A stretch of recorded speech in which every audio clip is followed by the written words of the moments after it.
મિત્રો, આજનો આપણો ટોપિક છે એક કણના કોણીય વેગમાન અને ટોર્ક વચ્ચેનો સંબંધ.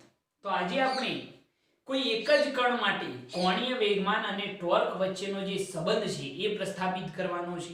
બહુ મહત્વની થિયરી છે, જરા ધ્યાન રાખજો. તો આપણે લાસ્ટ લેક્ચરની અંદર કોણીય વેગમાન વિશેની ચર્ચા કરી ચૂકેલા છીએ. કોણીય વેગમાનની વ્યાખ્યા પણ તમને યાદ હશે. વ્યાખ્યા શું હતી જરા યાદ કરાવું કે ચાક ગતિ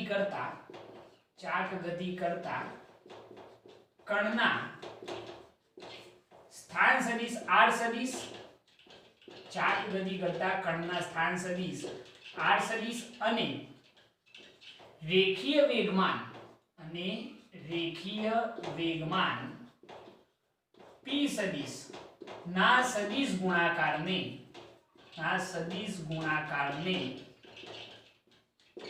સંદર્ભ બિંદુને અનુલક્ષીને, કોને અનુલક્ષીને?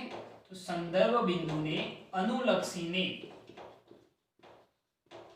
કણનું કોણીય વેગમાન કહે છે. કણનું કોણીય વેગમાન, જેને આપણે L સદિશ કહીએ છીએ, કણનું કોણીય વેગમાન L સદિશ કહે છે. તો આવી વ્યાખ્યા હતી કે ચાક ગતિ કરતા કણના સ્થાન સદિશ r સદિશ અને રેખીય વેગમાન p સદિશના સદિશ ગુણાકારને સંદર્ભ બિંદુને અનુલક્ષીને કણનું શું કહેવાય? કોણીય વેગમાન. એ ધ્યાન રાખજો કે જ્યારે કોણીય વેગમાનની વ્યાખ્યા હોય તો સંદર્ભ બિંદુનો ઉલ્લેખ કરવો અનિવાર્ય છે. લાસ્ટ લેક્ચર યાદ કરો, બરોબર? તો બે પદોનો સદિશ ગુણાકાર છે. કોનો? ચાક ગતિ કરતા કણના સ્થાન સદિશ r સદિશ અને રેખીય વેગમાન p સદિશના સદિશ ગુણાકારને સંદર્ભ બિંદુને અનુલક્ષીને કણનું શું કહેવાય? કોણીય વેગમાન કહે છે. તો કોણીય વેગમાનનું સૂત્ર કંઈક આવું હતું કે L સદિશ બરાબર r સદિશ ગુણ્યા શું થાય? p સદિશ. યાદ આવ્યું ભાઈ? કોણીય વેગમાન L સદિશ બરાબર r સદિશ ગુણ્યા શું થાય? p સદિશ. સમીકરણ નંબર 1. હવે આના ઉપરથી જ આપણે કોણીય વેગમાન અને ટોર્ક વચ્ચેનો સંબંધ મેળવવાનો છે. જોજો કઈ રીતે. સમીકરણ 1 જે છે એનું સમય t ની સાપેક્ષે વિકલન કરો.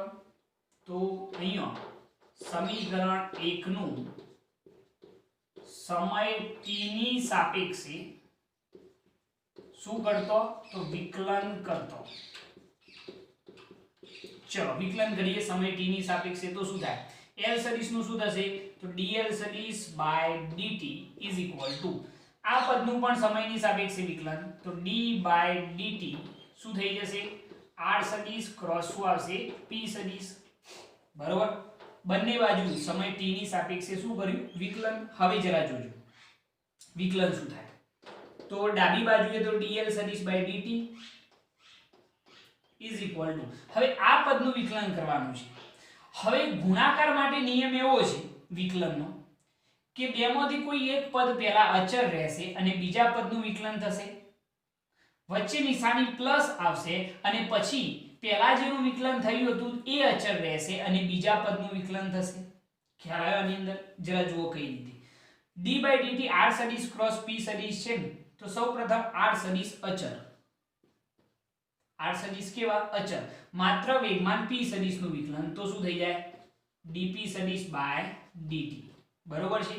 r સદિશ અચળ રહ્યા અને p સદિશનું સમય t ની સાપેક્ષે વિકલન. હવે બીજાનું વિકલન કરીએ એના પહેલા વચ્ચે નિશાની ગઈ પ્લસ. પહેલા અચળ કોણ હતું? r સદિશ. હવે કોણ અચળ રહેશે? p સદિશ. બરોબર? અને r સદિશનું સમયની સાપેક્ષે વિકલન થશે તો dr સદિશ બાય dt ગુણ્યા p સદિશ કેવા? અચળ.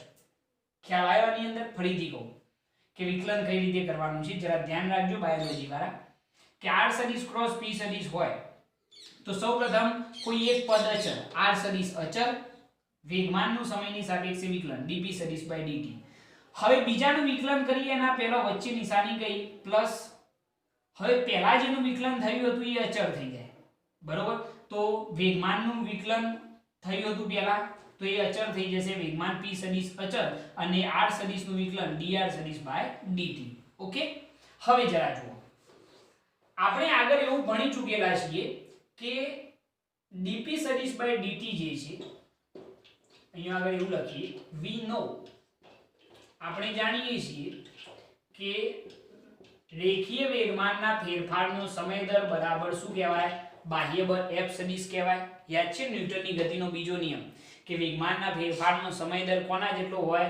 બાહ્ય બળ F સદિશ જેટલો હોય. એટલે dp સદિશ dt ની જગ્યાએ શું લખાશે? F સદિશ અને સ્થાનનું સમયની સાપેક્ષે વિકલન dr સદિશ dt બરાબર શું લખાય? વેગ v સદિશ. જાણો છો ને કે dr સદિશ dt ની જગ્યાએ શું લખાય? વેગ v સદિશ. ચલો આ બંને કિંમતો અહીંયા એપ્લાય કરીએ તો dl સદિશ dt is equal to ચલો r સદિશ ગુણ્યા dp સદિશ dt એની જગ્યાએ શું લખાય? બળ F સદિશ વત્તા dr સદિશ dt એની જગ્યાએ શું લખાય? વેગ v સદિશ ગુણ્યા શું થશે?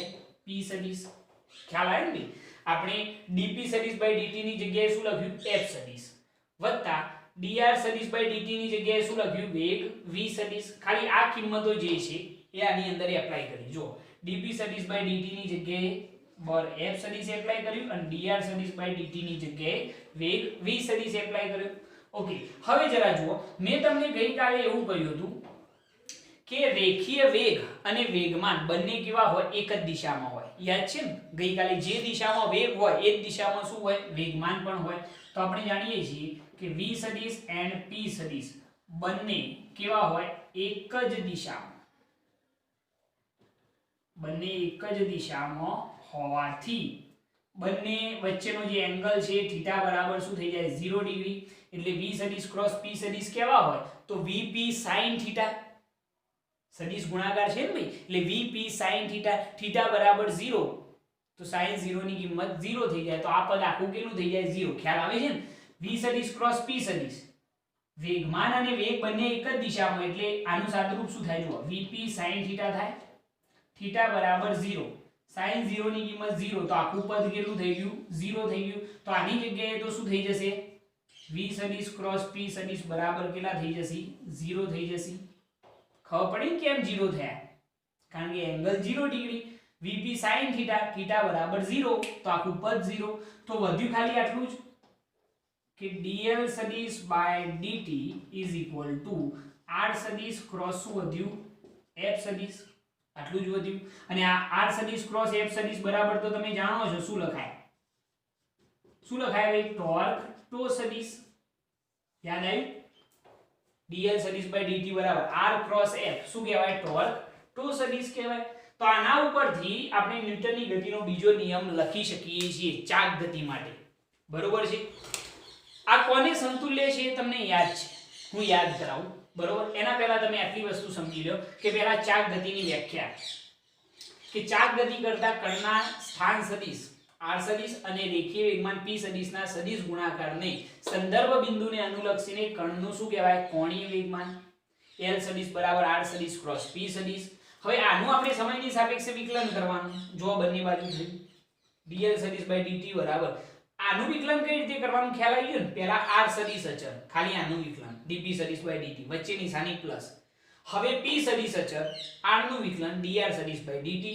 આ dp dt ની જગ્યાએ શું લખાય? બળ F સદિશ. dr dt ની જગ્યાએ શું લખાય? વેગ v સદિશ. એપ્લાય કરી દીધા.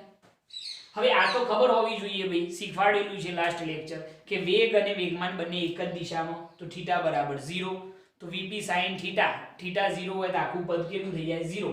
તો v ક્રોસ p ની કિંમત કેટલી થઈ જાય? 0 થઈ જાય. તો ખાલી આટલું જ વધ્યું. અને r ક્રોસ f સદિશ બરાબર શું લખાય? ટોર્ક ટો સદિશ. ક્લિયર? ઓકે, હવે જરા જુઓ કે અહીંયા આગળ આપણે જે આ સૂત્ર લખ્યું છે એ કોને સમતુલ્ય છે એ વસ્તુ આપણે સમજીએ. તો એના માટે જરા ધ્યાન રાખજો કે આપણું સૂત્ર બન્યું અહીંયા લખું dl સદિશ dt બરાબર ટોર્ક ટો સદિશ. તો આના ઉપરથી આપણે ચાક ગતિ માટે ન્યૂટનની ગતિનો બીજો નિયમ લખી શકીએ. કોના માટે? ચાક ગતિ માટે ન્યૂટનની ગતિનો બીજો નિયમ. ન્યૂટનની ગતિનો બીજો નિયમ જો આપણે લખવો હોય તો એ નિયમ શું બને જરા જુઓ. નિયમ અહીંયા લખીએ કે કોણીય વેગમાન ના ફેરફારનો સમય દર. આ શું છે? કોણીય વેગમાનનો ફેરફાર dl સદિશ. બરોબર? એટલે કે કોણીય વેગમાનનો શું કહેવાય? ફેરફાર. એનો આ શું છે? સમય દર. તો અહીંયા નિયમ એવો થશે કે કણના કોણીય વેગમાનના ફેરફારનો સમય દર, કણના કોણીય વેગમાનના ફેરફારનો સમય દર કણ પર લાગતા કોના જેટલો હોય છે? ટોર્ક જેટલો હોય છે. ટોર્ક જેટલો હોય છે. આ નિયમ થઈ ગયો, બરોબર. કેટલો સરસ નિયમ જો કે કણના ચાક ગતિ કરતા પદાર્થ માટે ન્યૂટનની ગતિનો બીજો નિયમ. તો નિયમ શું છે કે કણના કોણીય વેગમાનના ફેરફારનો સમય દર, આ કોણીય વેગમાનનો ફેરફાર આ એનો શું છે? સમય દર. તો કણના કોણીય વેગમાનના ફેરફારનો સમય દર એ કણ પર લાગતા ટોર્ક જેટલો હોય છે, બરોબર. આ ન્યૂટનની ગતિનો બીજો નિયમ થઈ ગયો. કોના માટે? ચાક ગતિ માટે.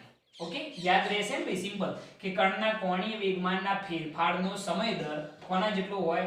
કણ પર લાગતા ટોર્ક જેટલો હોય. હવે આ સૂત્ર કોની સાથે સામ્યતા ધરાવે છે જુઓ, એ બતાવી દઉં કે રેખીય ગતિ માટે ચાક ગતિ માટે આપણે આ સૂત્ર શું તારવ્યું?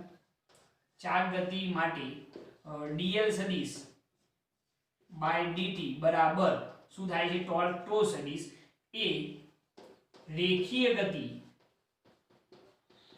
માટે જે સૂત્ર હતું કે dp સદિશ બાય dt બરાબર શું હતું? બળ f સદિશ સાથે શું ધરાવે છે?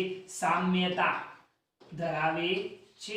યાદ કરો, બરોબર છે કે રેખીય વેગમાનના ફેરફારનો સમય દર કોના જેટલો હોય? બાહ્ય બળ જેટલો હોય. અહીંયા શું આવ્યું? કોણીય વેગમાનના ફેરફારનો સમય દર કોના જેટલો હોય? ટોર્ક ટો સદિશ જેટલો હોય, બરોબર છે.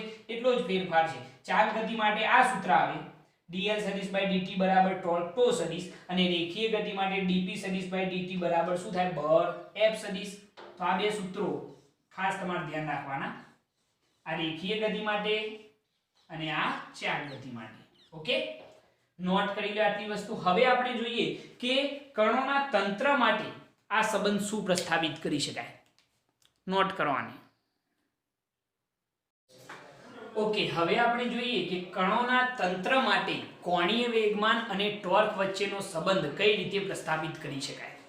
તો અત્યારે આપણે જે ચર્ચા કરી કે કોઈ એક જ કણ માટે કોણીય વેગમાન અને ટોર્ક વચ્ચેનો જે સંબંધ છે એ પ્રસ્થાપિત કરવા માટે મેં તમને કહ્યું કે કોણીય વેગમાનનું સૂત્ર L સદિશ બરાબર R સદિશ ક્રોસ શું થાય? P સદિશ. આપણે આ સમીકરણ જે હતું એ સમીકરણનું t ની સાપેક્ષે શું કર્યું? વિકલન કર્યું. t ની સાપેક્ષે શું કર્યું? વિકલન. જો વિકલન કરીએ તો આપણને શું મળે છે કે dl સદિશ બાય dt બરાબર આપણને શું મળ્યું? ટોર્ક ટો સદિશ મળ્યું ભાઈ. આવું સૂત્ર આપણને આ જે સમીકરણ હતું એ સમીકરણનું સમય t ની સાપેક્ષે શું કર્યું? વિકલન. તો આપણને dl સદિશ બાય dt બરાબર શું મળે છે? ટોર્ક ટો સદિશ. અને એના ઉપરથી જ મેં કહ્યું કે કણના કોણીય વેગમાનના ફેરફારનો સમય દર કોના જેટલો હોય? કણ પર લાગતા ટોર્ક જેટલો હોય, બરોબર. હવે આપણે શું વિચારીએ છીએ જરા જુઓ કે ધારો કે તંત્ર n કણોનું બનેલું છે. જે તંત્ર છે કેટલા કણોનું બનેલું છે? n કણોનું બનેલું છે. દરેક કણનું જો કોણીય વેગમાન કેવું હોય તો દરેક કણનું કોણીય વેગમાન અનુક્રમે આપણે લખવું લખીએ અનુક્રમે L1 સદિશ, બીજું છે L2 સદિશ, એના પછી L3 સદિશ, એમ છે કેટલા સુધી છે? Ln સદિશ છે. આપણે ધારણા શું કરી કે ધારો કે કોઈ તંત્ર છે અને એ તંત્ર કેટલા? તો n કણોનું બનેલું છે. અને n કણોનું જો કોણીય વેગમાન આપણે કેવું હોય તો કોણીય વેગમાન અનુક્રમે L1 સદિશ, L2 સદિશ, L3 સદિશ, એમ છે કેટલા સુધી છે? Ln સદિશ સુધી છે. જો આપણે આ તંત્રનું કુલ કોણીય વેગમાન કેવું હોય, તંત્રનું કુલ કોણીય વેગમાન જો આપણે કેવું હોય તો કુલ કોણીય વેગમાન કેપિટલ L સદિશ બરાબર, ચલો પહેલા કણનું કોણીય વેગમાન L1 સદિશ પ્લસ બીજા કણનું કોણીય વેગમાન L2 સદિશ પ્લસ ત્રીજા કણનું L3 સદિશ, એમ છે કેટલા સુધી સરવાળો કરવાનો? Ln સદિશ સુધી. દરેક કણના કોણીય વેગમાનનો સરવાળો તો આપણને શું મળી જશે? કુલ કોણીય વેગમાન. હવે જરા જુઓ, આ જે સમીકરણ છે એને આપણે લખવું હોય તો આ રીતે લખી શકાય કે કુલ કોણીય વેગમાન L સદિશ બરાબર સરવાળો છે કોણીય વેગમાનોનો કેટલાથી કેટલા સુધી, તો પહેલા કણથી n કણ સુધીના કોણીય વેગમાનનો સરવાળો છે. તો આને આ રીતે લખી શકાય. જરા જુઓ, સિગ્મા i બરાબર 1 થી n સુધીના કણોનો સરવાળો ઇન્ટુ શું આવશે, Li સદિશ. બરોબર, i ની જગ્યાએ આપણે કેટલાથી કેટલા સુધીનો સરવાળો કરવાનો, તો i બરાબર 1 થી n સુધીનો. આનો મતલબ તો એક જ થાય ભાઈ. બરોબર છે. ઓકે, હવે જરા જુઓ કે આપણે જાણીએ છીએ ભાઈ કે આ Li સદિશ બરાબર તો શું લખાય, Ri સદિશ ક્રોસ Pi સદિશ. કારણ કે કોણીય વેગમાન L બરાબર R ક્રોસ P થાય. તો એના ઉપરથી લખવું હોય તો L સદિશ બરાબર સિગ્મા i બરાબર 1 થી n સુધીનો સરવાળો ઇન્ટુ Li બરાબર શું થાય, તો Ri સદિશ ક્રોસ શું થઈ જાય, Pi સદિશ. આવું એક સમીકરણ આપણને મળે છે. બરોબર, જેને આપણે આપીએ સમીકરણ નંબર 2. ઓકે, હવે જરા જુઓ કે અહીંયા આગળ આ જે સમીકરણ આપણે મેળવ્યું એ કુલ કોણીય વેગમાનનું સૂત્ર છે. હવે આપણે આનું સમયની સાપેક્ષે જો વિકલન કરીએ, સમીકરણ 2 નું સમય t ની સાપેક્ષે શું કરીએ, વિકલન કરતો શું મળશે વિકલન, જરા ધ્યાન રાખજો. આની અંદર મોટાભાગના સ્ટુડન્ટ ભૂલ કરી દેશે. તો કુલ કોણીય વેગમાન L સદિશ બરાબર, ચલો સિગ્મા i બરાબર 1 થી n, સમીકરણ 2 નું સમય t ની સાપેક્ષે વિકલન છે તો આ તરફ વિકલન શું લખાય, dl સદિશ by dt is equal to Ri સદિશ ક્રોસ Pi સદિશ નું જો આપણે વિકલન કરીએ સમય t ની સાપેક્ષે તો એનું વિકલન શું થઈ જાય, ટોર્ક થઈ જાય. સમજજો આ વસ્તુ ક્યાંથી આવી. Ri સદિશ ક્રોસ Pi સદિશ નું જો સમય t ની સાપેક્ષે વિકલન કરીએ, બરાબર, અહીંયા આગળ આના જ વસ્તુ Ri સદિશ ક્રોસ Pi સદિશ હોય અને એનું જો સમય t ની સાપેક્ષે વિકલન કરીએ તો આપણને શું મળે, ટોર્ક ટોઆઈ સદિશ મળશે. તો dl સદિશ બાય dt બરાબર સિગ્મા i બરાબર 1 થી n સુધીનો સરવાળો ઇન્ટુ શું થઈ જાય, ટોર્ક ટોઆઈ સદિશ થઈ જશે. ખ્યાલ આવ્યો આની અંદર? બરોબર મગજમાં બેસાડજો કે આને ઉપરથી આ પદ કઈ રીતે આવે. તો આ જે સમીકરણ હતું એ સમીકરણનું સમય t ની સાપેક્ષે શું કરવાનું, વિકલન. તો આપણને આવું સૂત્ર મળશે, dl સદિશ બાય dt બરાબર સિગ્મા i બરાબર 1 થી n સુધીનો સરવાળો અને આનું વિકલન કરતો શું મળે, ટોર્ક ટોઆઈ સદિશ. આના ઉપરથી ખ્યાલ આવ્યો આની અંદર? ઓકે, હવે જરા જુઓ કે આપણે કુલ ટોર્કનું સૂત્ર તો બનાવી દીધું કે આપણે સમય t ની સાપેક્ષે વિકલન કરીએ તો સાહેબ સમીકરણ આપણને કંઈક આવું મળશે. પરંતુ અહીંયા ટોર્ક ટોઆઈ સદિશ જે છે એ કોની જગ્યાએ આપણે લખેલા છે, તો આપણે જાણીએ છીએ કે ટોર્ક ટોઆઈ સદિશ કોની જગ્યાએ હશે, તો Ri સદિશ ક્રોસ Fi સદિશ બરાબર ટોર્ક શું થાય, ટોઆઈ સદિશ. એ તમે જાણો છો. બરોબર, Ri સદિશ ક્રોસ Fi સદિશ એની જગ્યાએ ટોર્ક છે ને ભાઈ. બરોબર, તો આપણે જો લખવું હોય તો અહીંયા આગળ શું લખી છે કે અથવા તો ઉલટી રીતે લખો કે અહીંયા જે ટોઆઈ સદિશ છે એ ટોઆઈ સદિશ બરાબર શું થાય, Ri સદિશ ક્રોસ શું થઈ જશે, Fi સદિશ. કારણ કે તમે જાણો છો R ક્રોસ F શું થઈ જાય, ટોર્ક ટો સદિશ થઈ જાય. તો ચલો એના ઉપરથી લખીએ. તો અહીંયા આગળ આપણું સૂત્ર શું થશે, ટોઆઈ સદિશનું આ સૂત્ર છે, Ri સદિશ ક્રોસ શું છે, Fi સદિશ. તો અહીંયા આપણે ટોઆઈ સદિશની જગ્યાએ આ સૂત્ર લખીએ કે dl સદિશ બાય dt બરાબર સિગ્મા i બરાબર 1 થી n. ટોઆઈ સદિશની જગ્યાએ શું લખાય, Ri સદિશ ક્રોસ Fi સદિશ. આવું સૂત્ર લખી શકાય સાહેબ? બિલકુલ લખી શકાય. dl સદિશ બાય dt બરાબર સિગ્મા i બરાબર 1 થી n ઇન્ટુ Ri સદિશ ક્રોસ શું થાય, Fi સદિશ. હવે જરા જુઓ કે અહીંયા આગળ આપણે જો લખવું હોય તો એક સ્ટેપ એવું લખી શકાય કે આપણે કુલ બળની જો વાત કરીએ તો i માં કણ માટેનું કુલ બળ બરાબર, બળો મુખ્યત્વે બે પ્રકારના હોય. એક હોય આંતરિક બળો અને બીજા હોય છે બાહ્ય બળો. તો પહેલું બળ આવશે Fi સદિશ ઇન્ટરનલ, i માં કણ પર લાગતું આંતરિક બળ વત્તા i માં કણ પર લાગતું કયું બળ આવશે, એક્સટર્નલ બળ આવશે. i માં કણ પર લાગતા બળોની વાત છે.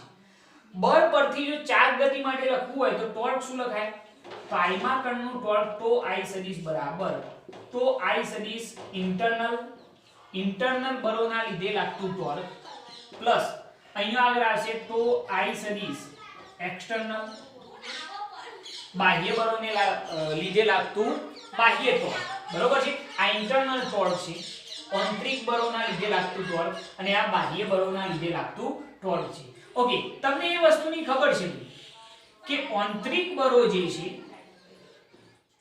એ આંતરિક બળો જે Fi ઇન્ટરનલ છે Fi સદિશ ઇન્ટરનલ એ સમાન મૂલ્યના અને પરસ્પર કેવા હોય વિરુદ્ધ દિશામાં સમાન મૂલ્યના અને પરસ્પર વિરુદ્ધ દિશામાં હોવાથી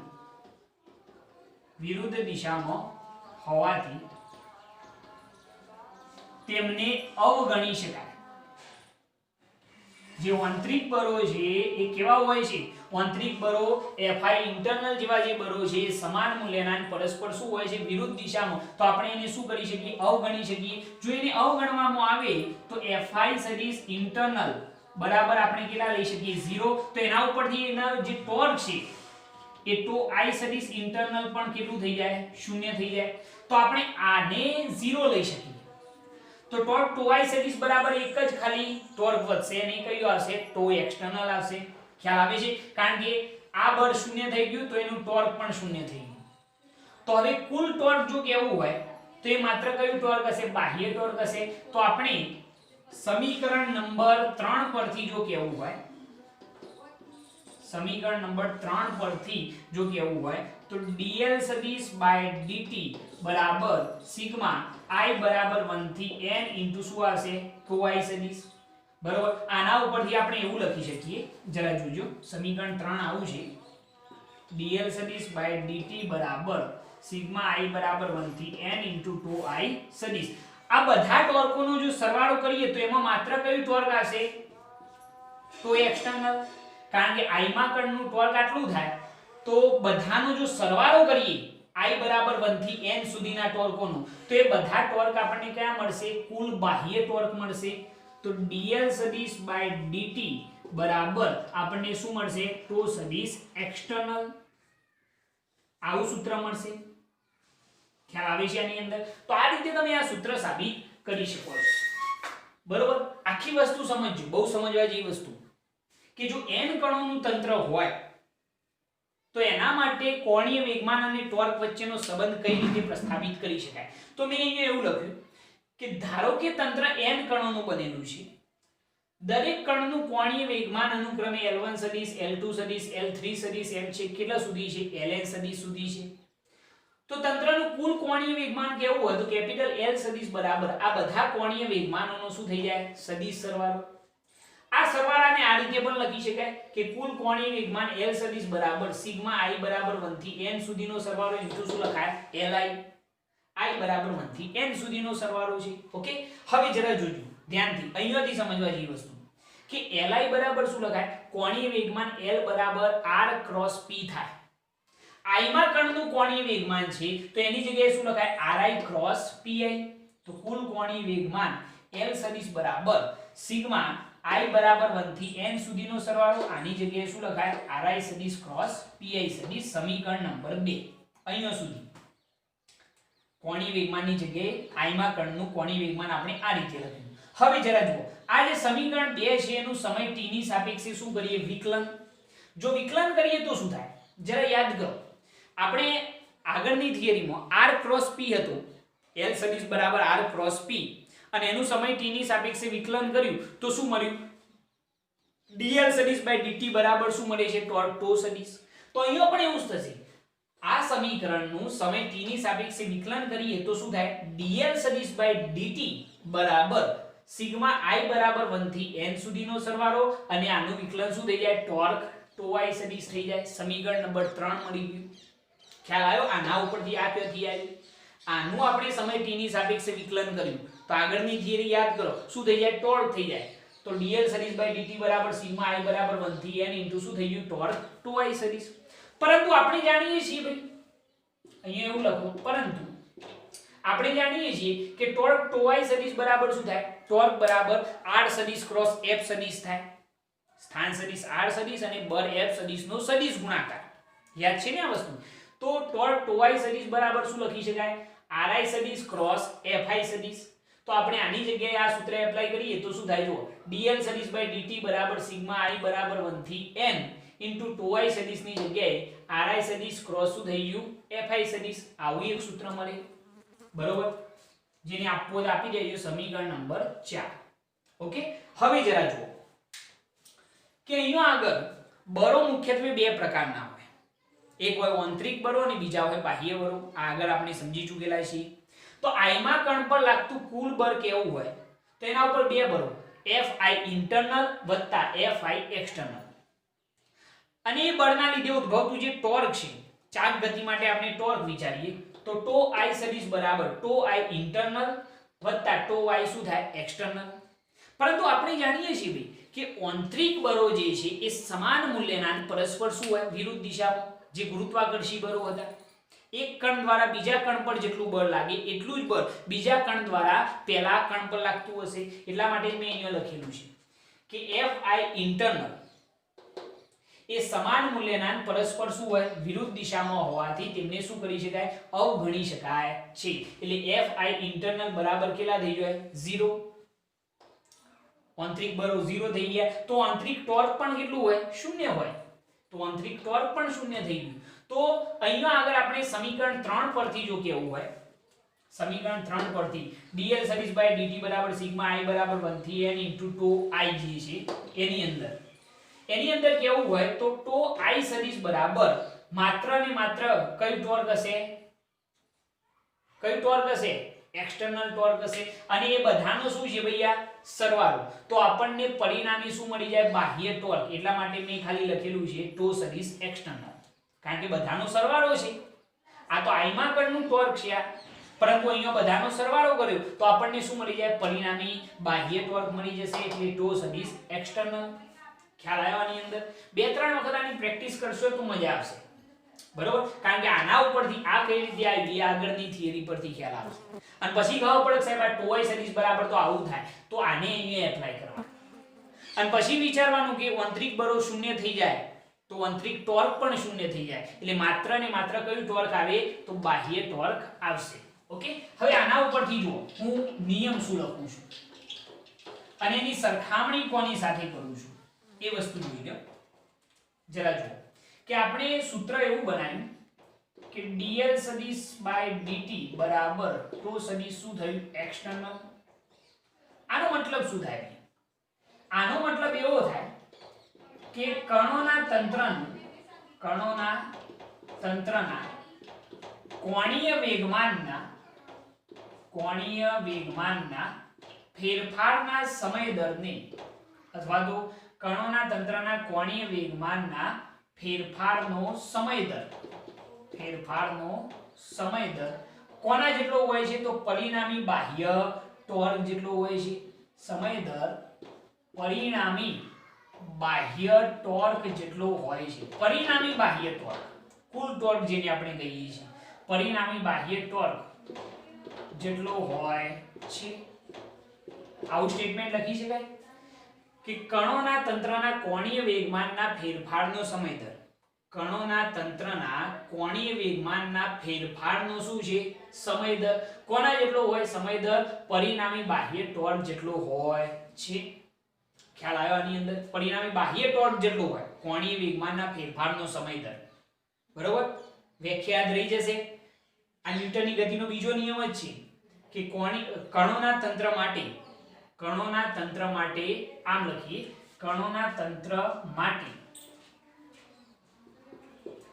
તંત્ર માટે કોણીય વેગમાનના ફેરફારનો સમય દર પરિણામી બાહ્ય ટોર્ક જેટલો હોય છે, એવું લખીએ. ઓકે, હવે આની સામ્યતા કોની સાથે છે? તો ઉપરનું સમીકરણ dp સદિશ બાય dt બરાબર f એક્સટર્નલ સાથે સામ્યતા ધરાવે છે. આ રેખીય ગતિ માટે હતું, યાદ આવ્યું કે વેગમાનના ફેરફારનો સમય દર કોના જેટલો હોય? પરિણામી બાહ્ય બળ જેટલો હોય. પરિણામી બાહ્ય બળ જબરી F એક્સટર્નલ આવતું હતું. અહીંયા ચાર ગતિ છે એટલા માટે શું આવે ટો એક્સટર્નલ, બીજો કોઈ ફેરફાર નથી. ખ્યાલ આવી ગયો આની અંદર? તો આની સાથે રેખીય ગતિમાં આ સામ્યતા ધરાવશે. ઓકે, મોસ્ટ ઇમ્પોર્ટન્ટ અને મોસ્ટ આઈએમપી થિયરી છે. આને વ્યવસ્થિત જુઓ અને 2-3 વખત લખી અને તૈયાર કરવાનો પ્રયત્ન કરો તો વ્યવસ્થિત રીતે ફાઈ જશે. આને નોટ કરી લો, નોટ કરી લો આને.